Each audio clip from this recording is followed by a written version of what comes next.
let's let him play for a minute. Come back here. That was perfect, Daddy. That was great. That was a magic moment, right? Yeah, he Huh? finally responded. Right? Now, what happened there that made that so wonderful? He listened. Huh? He responded. He to, listened. Yeah. Right. He listened. And what happened in the interaction as you got him to listen? Huh? He spoke back. He answered a question. You had back and forth, right. So look at all the good things that were happening in that magic moment. He was very focused and had a lot of good shared attention with you. He was very engaged, right, emotionally involved. Yes. He was gesturing with you back and forth, pouring the coffee, Yes. showing you things. He's showing a lot of emotion, right? You had a lot of animation, right? So there's an emotional give and take.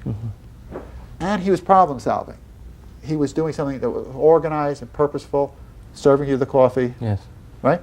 And what else was he doing? He was using his words and ideas. He was speaking, and he was being creative and imaginative.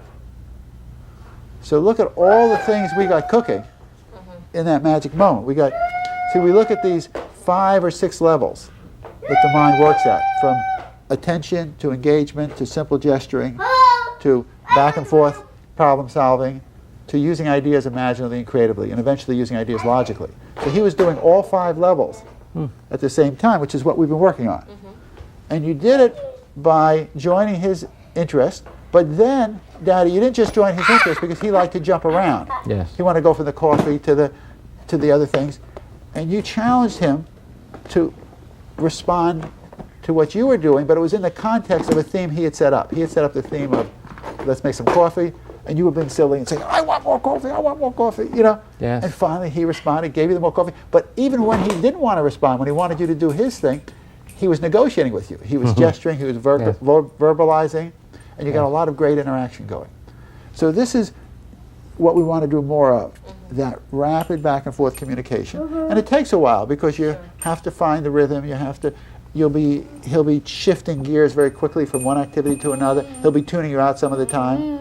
But the more you challenge him, the more we do this. And the more we do this lots each day, the more this will become second nature. And you'll see that this little piece where he's putting it all together, where he's entering into a rapid back and forth communication, this can become the new baseline. This can become the everyday occurrence. So right now he has a big range. From at the top of his range, we see this nice interaction using ideas and words and gestures and being very related.